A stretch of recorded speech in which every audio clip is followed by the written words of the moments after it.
Goodbye, everybody. Goodbye, everybody. I hate you.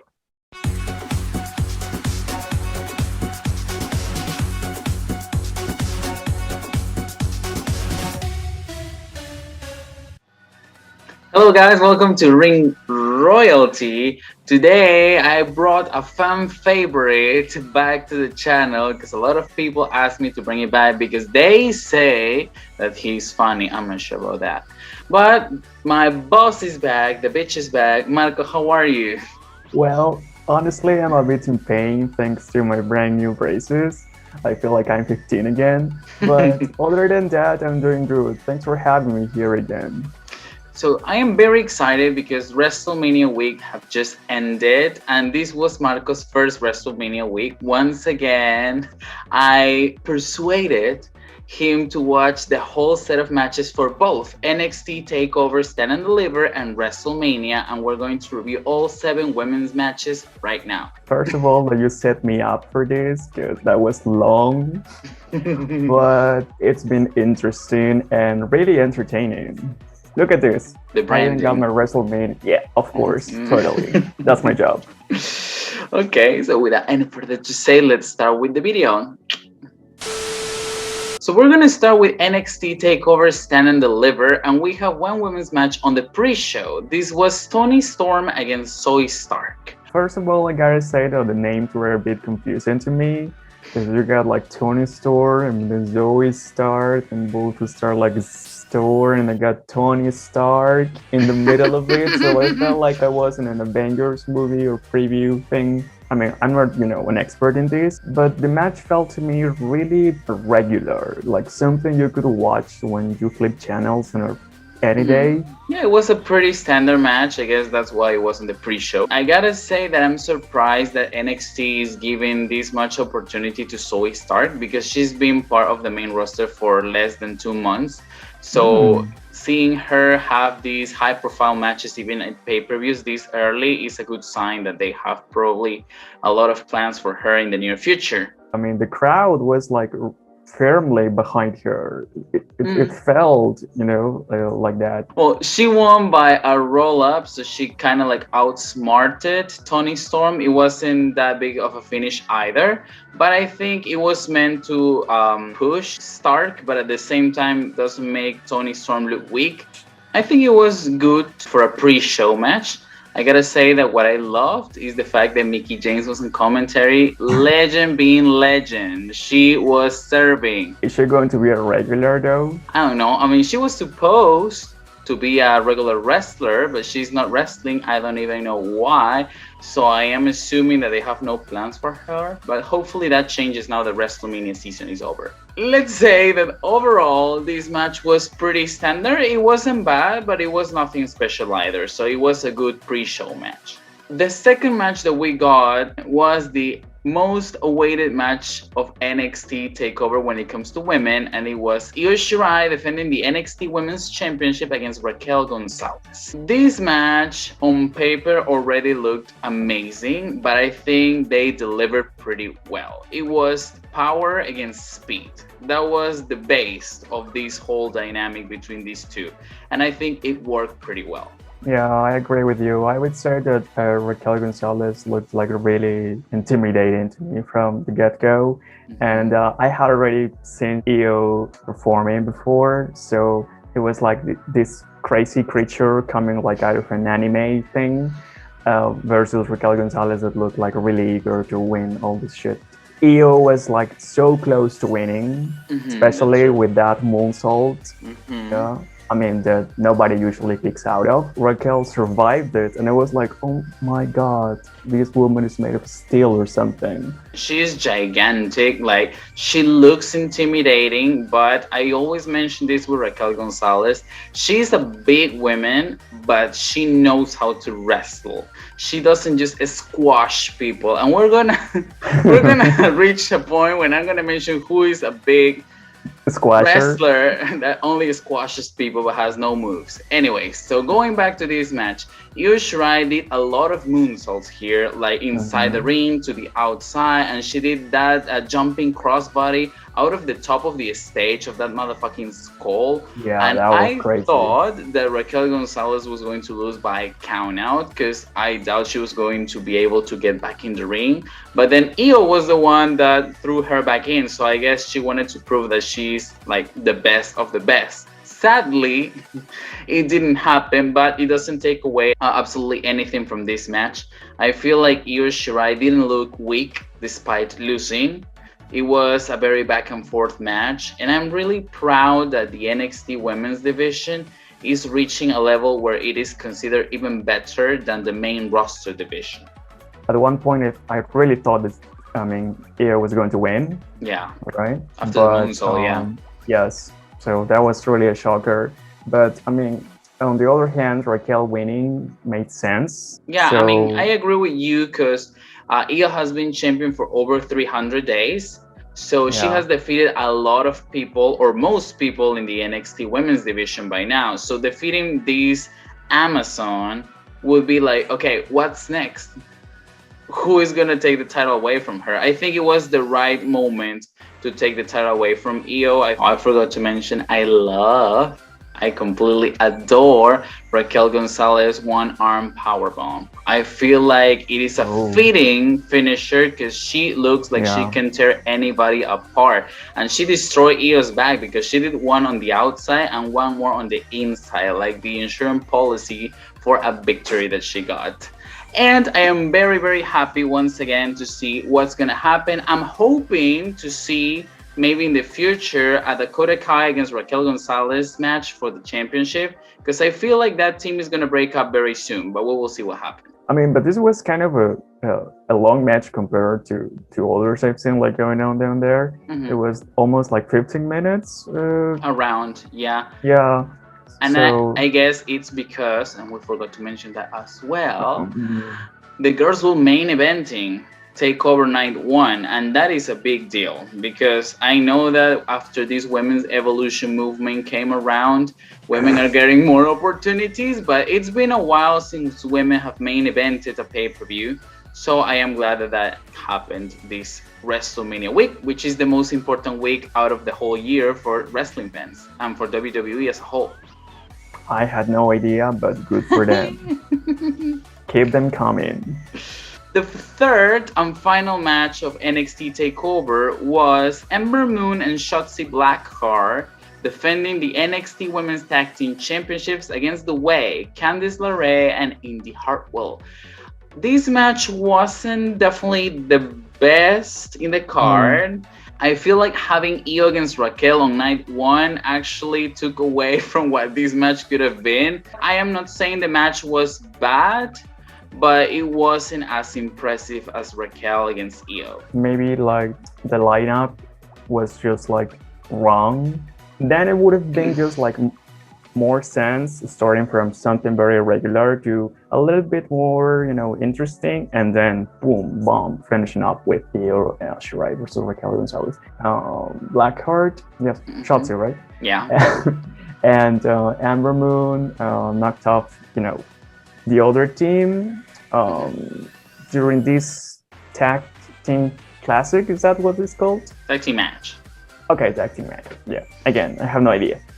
And So out of this match, I feel like the MVP was Ember Moon. I feel she was the one delivering or carrying most of the match, delivering the best moves or spots. They had a very nice spot in the corner when it was like a German suplex slash superplex slash powerbomb between the four women, and that was nice. Also Shotzi Blackheart, who is a motherfucking suicidal bitch. I don't know how in that suicide dive she didn't kill herself because she literally aimed the air. There was no one there. I don't know what happened. Still, I feel like the match was pretty decent for a championship match. I've seen better in the past, but I'm not complaining match. In this match, it was proved. Yeah, that Indy Hartwell, despite being with Candice LeRae, she's still not ready to be a main eventer player. I feel like she didn't add much to the match, and it was basically Candice in a handicap match against the other two. So after an eclipse by Ember and a senton by Shotzi, we have the way losing and the champions retaining. It was alright. It was okay. Ashley Tilsley. And I have no more complaints about this match, despite that Shotzi almost killed herself for nothing. But I mean, it wasn't terrible. It was a pretty decent match for a pay-per-view. And now we move to the grandest stage of them all, WrestleMania Night 1. So in Night 1, we have two women's matches. The first one being the Tag Team Turmoil match. Naomi and Lana against Carmella and Billie Kay against the Riot Squad against Mandy Rose and Dana Brooke against Natalya and Tamina. Yeah, that's a lot to follow. Yeah, it was a lot. So this match had a lot of things. On the positive side, this match gave a lot of opportunity for women to be on the WrestleMania card. Yet, I am not sure if the execution of the match was the best. Yeah, well, maybe the planning was better than the execution, but still, like, it gives them a shot to be on the spotlight and maybe for the company to realize that some of them are actually good and to keep them around and give them, a bigger space. So yeah, who knows? So this was kind of like a gauntlet match, which means that one team had to be eliminated for other team to come out. And I was very surprised that Lana and Naomi started the match because they were one of the few teams that actually were hyped, that got a little bit of a push coming into this match. So them starting and being the first one out was a shocker. Also, Billie Kay along with Carmella, like Billie doing this comedy character again, just trying to imitate Carmella, which I mean was fun, but I'm not sure if that was what I was expecting from a WrestleMania match. For me, it was like alright to see Naomi and Carmella start out. Naomi started like unloading with her kicks. I mean, that's I think her thing. And then you have Lana tagging in and take Carmella out of from the corner. And then like she kind of bulldogs her. Yeah, but I think pretty Lana, good memory. I think Lana did really well, honestly. I mean, even though she doesn't look like she could do much, I think she was doing at the best of her ability. Yeah, I'll just have to give her that. I feel like Naomi and Carmella were one of the few in this match that didn't botch because the match was very sloppy and it looked rushed at points. Then we got the Riot Squad coming in, loving the outfits, Harley Quinn and the Joker, realness. Marco doesn't like the Riot Squad because they say two people don't make a squad, so bash him for that. No, two people a squad don't make. No, it's gotta be three at least. And you told me there used to be three, right? Yeah, but that bitch got fired. Goodbye. Oh. She was the Viking. Do you remember Sarah Logan? Oh yeah. Oh my god, yeah, I remember also the outfits to die for, literally. Anyways, back to the match. So the Riot Squad was the MVP of this match for me. Well, first of all, they are the only legit team in that match because they've been teaming up for years, and it was shown inside the ring because they had a lot of tag team maneuvers, which is like something you expect out of a tag team match. But like other teams don't really have that. I feel like it was so nice to see them overcome Carmella and Billie. After they were gone, we had Mandy Rose and Dana Brooke, Legally Blonde, realness, despite Mandy sleeping. Mandy Rose's entrance was my love life. When you think you look fabulous and everything is going great, and then you fall in front of everyone. I mean, I think the outfits were one highlight from this match, like overall. Yeah. I mean, and compared to the others, of course, they look like stunning. I mean, she slept on the wet stage or something. I heard that it was raining and that's why she fell, but nobody else fell, so I'm not sure what happened there. And I also heard that their match got cut short. That's why all of the match felt rushed, because they really got not the time that they were supposed to get for this match. So everybody had to go like here and there faster, and that makes everything look a little bit more sloppy. Dana and Mandy had a good showcase. They had strong moments here and there. But I still would stick with the Riot Squad. They did a combination of a code breaker and a riot kick. Like, They are awesome. I love tag team maneuvers because that's what makes a tag team. You don't only have to look Yeah. the same, but you need to be in sync with one another. So then the Miss Universe moment happened. Oh my god, yeah. I mean, I didn't know that was possible. I mean, people are so used to doing this shit, and then all of a sudden, they just got the wrong team. Not that the match wasn't great enough, So maybe that but was adding up to the moment. I am not sure. Then the Riot Squad eliminating Mandy and Dana with a small package, and out comes my favorite, my pick to win, Natalya and Tamina, who were cleaning house. I don't care what some Mm. people say, but Tamina and Natalya are veterans and they've been in the company for over 10 years and they deserve a WrestleMania moment, and it was about damn time. I think that Natalia was really into it. And I mean, and she slammed Liv into the top rope first. Mhm. And then Tamina attacks in and unloads Liv in the corner. So it was like pretty much well thought out. All Mhm. right. And then Natalia attacks back and they did this double team sit down. What do you call it when they just hold her and they would just like drop her into A power bomb. a power bomb? Yeah. Oh, yeah. My God, how stupid of me. How could I forget that? I am so happy that the Riot Squad and Natalya and Tamina were the last two teams because Mhm. we have really the best out of the best. Not shame for the other teams, but I feel like these two teams kind of like got the momentum up after all the mess that was the first three mini matches. And Mm. well, Tamina with that splash, pinning Ruby Riot for the win was amazing. So glad they won. Yeah, I gotta say that. I mean, Natalia and Tamina, they make a really interesting team. So, yeah, kudos to her. The second match of the night was the main event, and we got the blueprint, the standard, the boss, the conversation, motherfucking Sasha Banks defending the SmackDown Women's Championship against the 2021 Royal Rumble winner, the EST Bianca Belair. Oh my god, Bianca Belair is so amazing. She's a trailblazer. She's everything, including that motherfucking braid that I love and hate at the same time because it's like so on brand, but it seems like her downfall too. So I really don't know how to feel about it. Before But yeah, talking about the match, I feel like we should talk about the entrances and the outfits because they both delivered.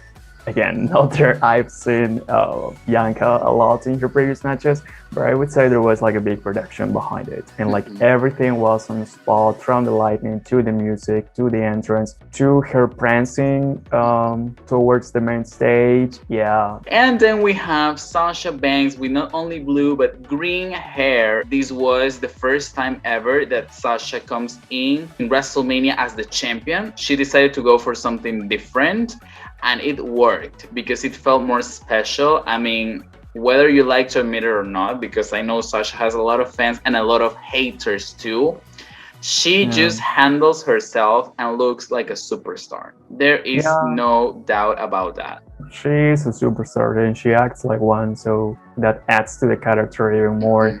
They were main eventing, and WWE was highlighting the fact that not only women were main eventing Mania just for the second time ever, but there were two black women main eventing. Yeah. And despite the build up to this match was shit because it was so poorly done, Now the I match do. itself was spectacular, and I feel like this monumental moment of making history not only for women but for black culture, they did a pretty good job. They were making her story, honey.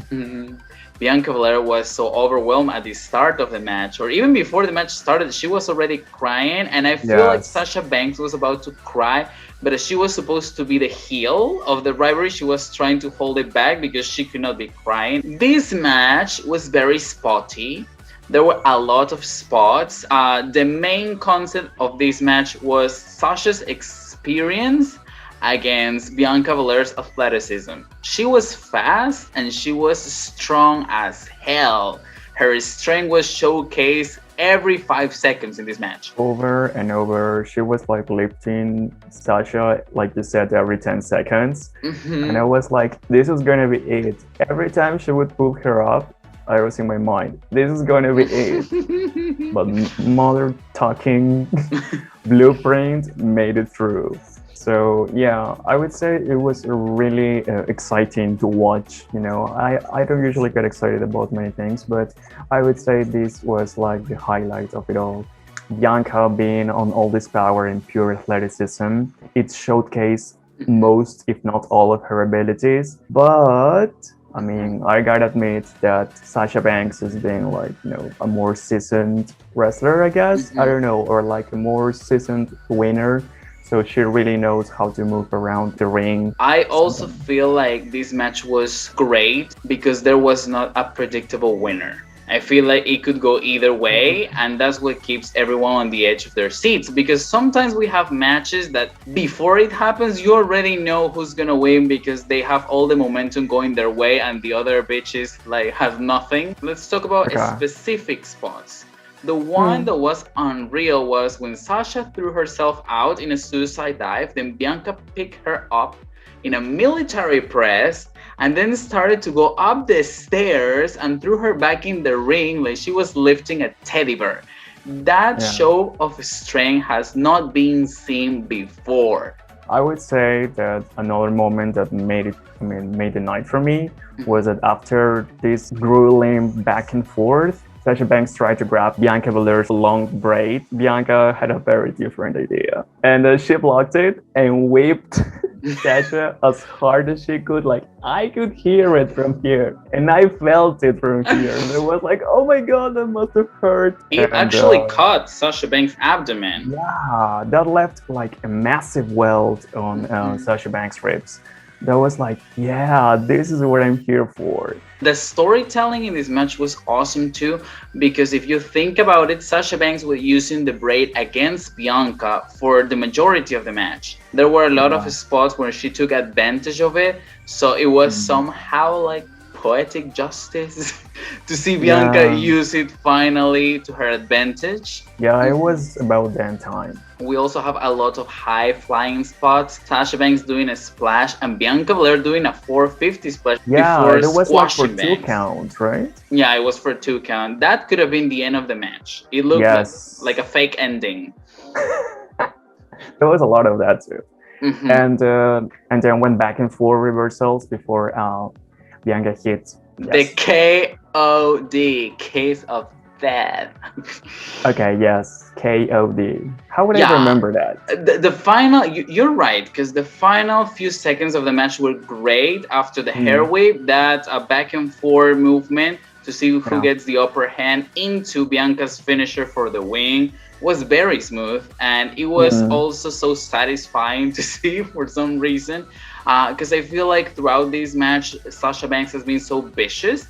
She has this visceral style where you can see the desperation for winning on her face. Like she did that bank statement, which is a submission hold where she was trying to destroy Bianca's mandible. She was stomping her hands, she was stomping her knee, she was trying to literally destroy her limb by limb. So kudos to Sasha Banks for being an amazing pro wrestler, and well, kudos to the new SmackDown Women's Champion, Bianca Belair. I think this was everything that you could expect from these two. It had several convincing like false finishes to it before a classic counter-based finished. So that like really added a lot to it, and I think it was like fantastic night one of WrestleMania. For night number 2, to close WrestleMania week, we start with Nia Jax and Shayna Baszler, Shania, against Tamina and Natalya for the WWE Women's Tag Team Championships.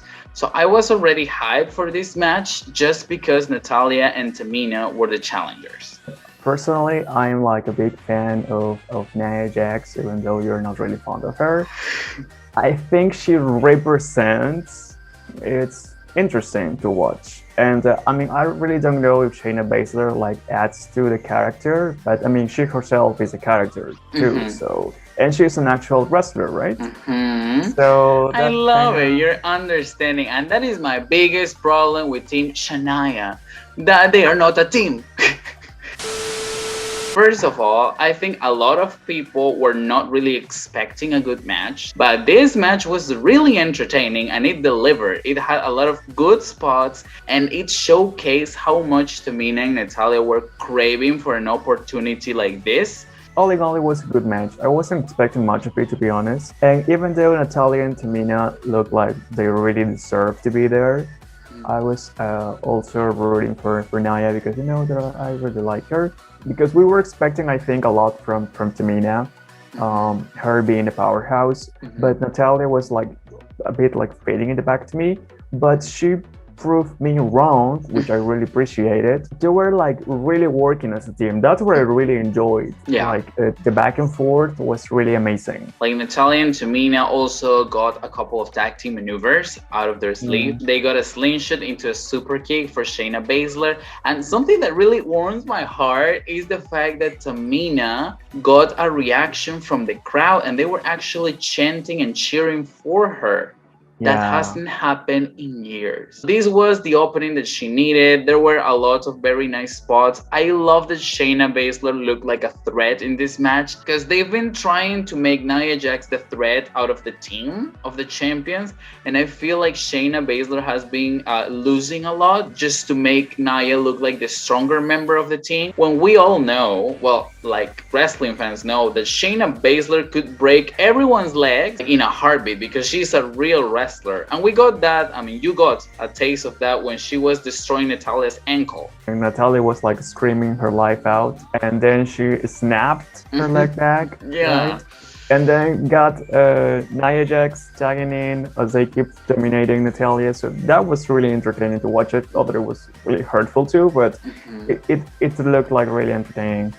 And Shayna's kicks, like they were really stiff, like they could knock your teeth out. That happened to Asuka a couple weeks back. One more time, the exchange between Tamina and Nia, like the power versus power display was nice. This match also had a couple of false finishes, with Tamina looking like she was going to defeat Nia after lifting her into a body slam. And also another good moment, I'm gonna give it to her, was when Nia Jax did a diving crossbody on top of both Natalya and Tamina. They were squashed, but they managed to kick out somehow. Yeah, I thought that was going to be like the end of it. Because I mean they could have probably been like suffocated too, but they weren't. So I was like really surprised. I also think when Tamina went to the top rope to do like a superfly splash, I thought she was going to win the match for her team, but then Nia Jax moved out of the way. And then, like you said, by the end of the match, Nia Jax was limping, and that made the opening for Natalya to hit her submission hold, which is a sharpshooter. But the thing was that the legal competitor was Shayna. Yeah, sharpshooter. Yeah, right. It was not Nia anymore, it was Shayna, and Shayna locked in this Kirifuda clutch. And a Kirifuda clutch. What in the world is that? Which is like a chokehold.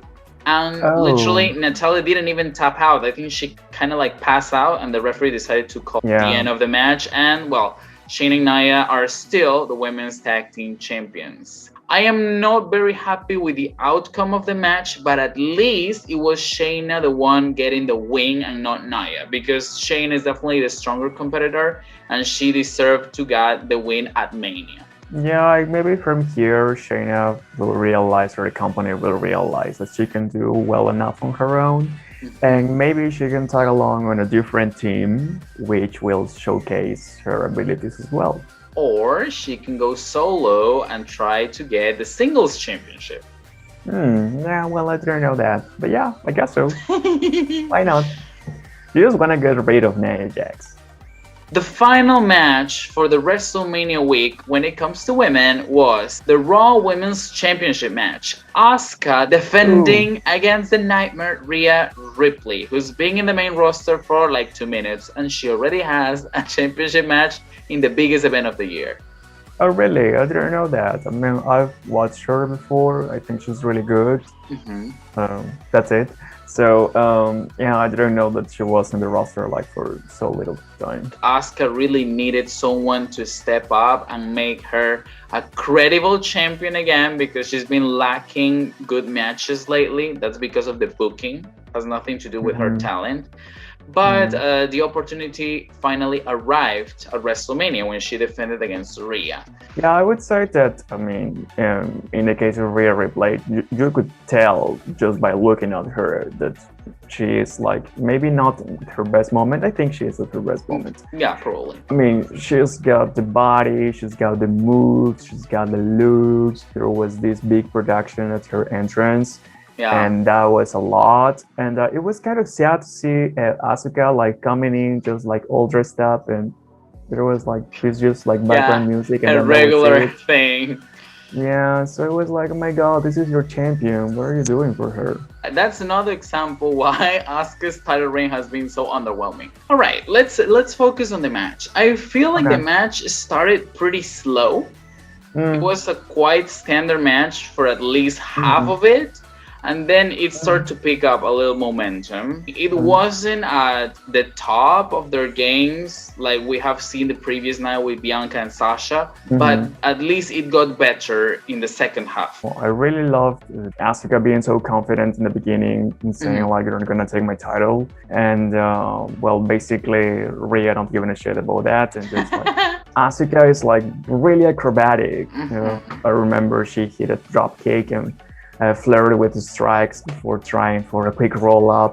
One good Um, spot from Asuka was when she was on the apron and she tried, I'm not sure what she was aiming for, but it looked like a DDT outside of the ring where Rhea fell okay. like on her face and she looked like she was knocked out because of her facial expressions. That adds to the Mhm. match.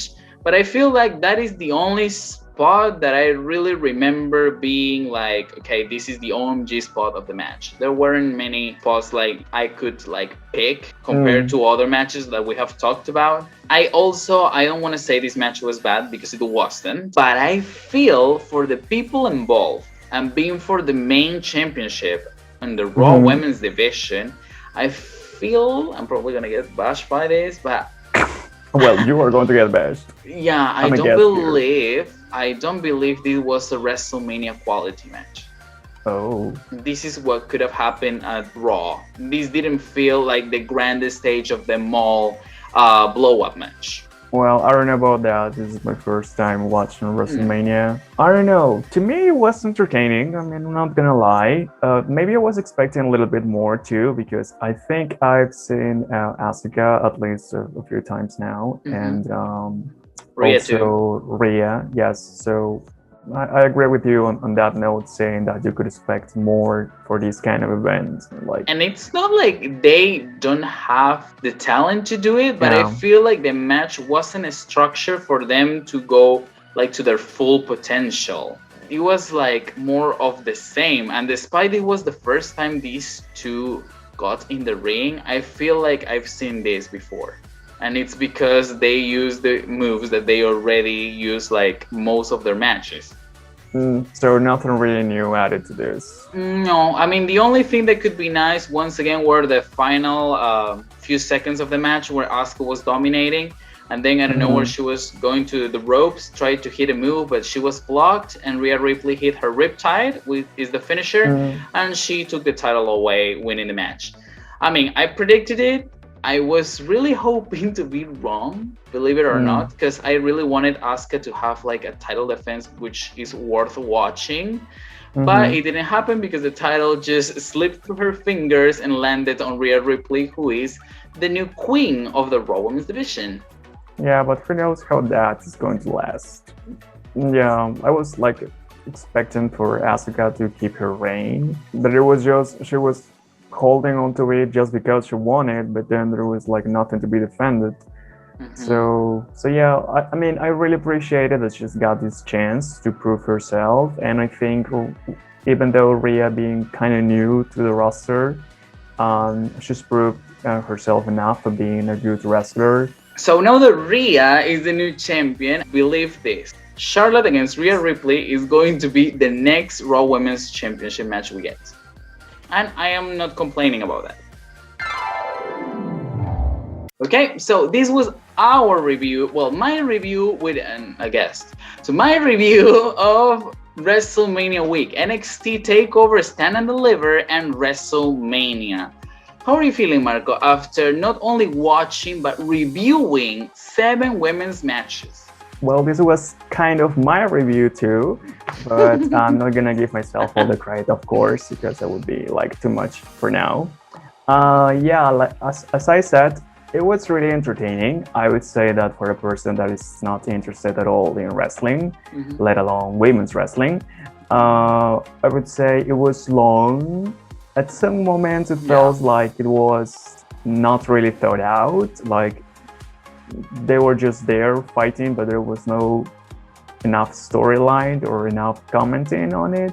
Maybe, fair enough. I mean, they've got a year ahead of us now, so they can plan it ahead a little bit more thoroughly for the future. I would really like to see that. But all in all, I would say that it was entertaining. Satisfied customer. I am really hoping to see Sasha and Asuka win next year. But all in all, I really think it was a good WrestleMania. First, because it gave opportunity for more women to be on the show. And then because overall, despite some sloppy spots here and there and some results that maybe some people didn't like, the matches were not terrible. I mean, they were from average to really good. Marco, tell me, do you have any social media where you want people to follow you? Oh yeah, please. I'm gonna leave my Instagram here, or is it here, or maybe here, or no, here. it is here. Oh, okay. I'm sorry. It would be like, oh, I'm sorry. Here. Yes, I will leave my Instagram here. So all the anybody that is not a wrestling fan, or yeah, I don't care. Wrestling fans too. They can go follow me. We can have a chat about it, or they can enlighten me a little bit more, so I don't make a fool out of myself while I do these videos. Yeah, that would be really appreciated. Such a sweetheart. And I'm gonna leave my Instagram over here. As always, because people need to contact me. My name is Alexis, as you already know, and this is Marco, my boss, who's probably going to fire me after this video. So if I get fired, you already know that there is absolutely no reason to. He's just bitter. Well, at least we're gonna be making money out of this. We'll see about that. So I will see you guys next week with some new content, and stay safe. Goodbye, everybody.